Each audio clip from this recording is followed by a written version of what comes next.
Hello everyone, and yeah, I guess I was very late to talk about this issue, but I feel like I've collected a bunch of information already, so it's gonna be quite stupid if I waste this amount of effort. Anyway, let's get to the point. The Roblox Innovation Awards sucked.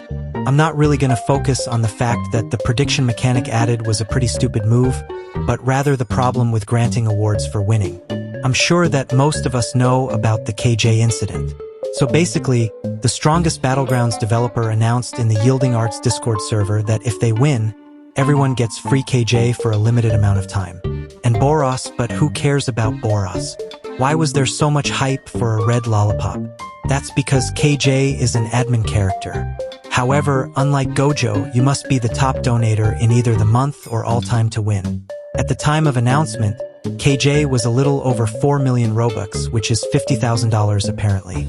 This caused KJ to have lots of hype, since who wouldn't want to get something that costs $50,000 for free? 7.5 million. This admin character can only be obtained as a reward through being the top donator of the month or the top donator of all time in TSB. The current top donator has spent over 4 million Robux just to make sure nobody takes KJ away from him. And others often compete for top donator of the month by spending at least 1 million Robux. At first, this didn't seem like a large issue, since many people thought of this as a little gift given to them by the developers. After all, many other games like Please Donate have done the same thing. However, it was KJ that really emphasized the massive issue created with bribing the players.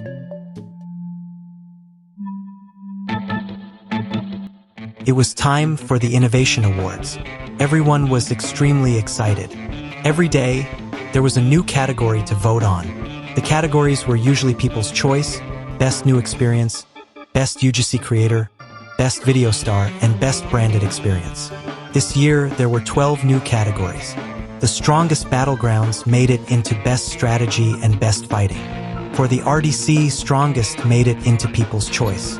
A lot of people were complaining about the fact that the 12 categories displayed their votes in a second menu while the RDC vote count wasn't shown at all.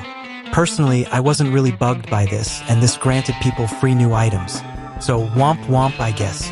Now, let's get into where the problem began.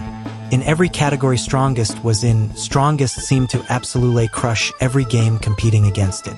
Heck, despite Blox Fruits having a way higher player count with over 1 million players online sometimes, Strongest still crushed Blox Fruits in votes. Serves you right, you pay to win game. In case you all are wondering, the votes concluded with TSB getting 1.8 million votes.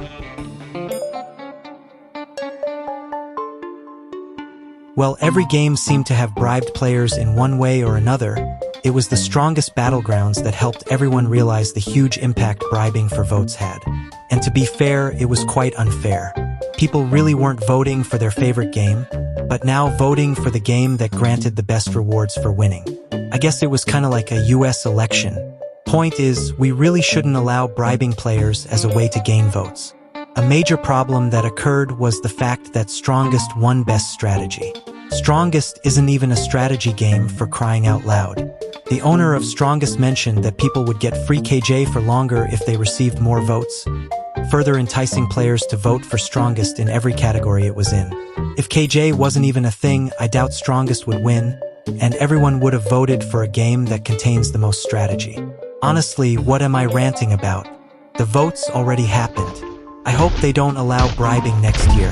If they do, well, it's just free views for my channel anyways. To conclude the video, I just want to say something. Where the hell is my free KJ? I literally voted for your fucking game for KJ, gimme KJ right now, you scammer.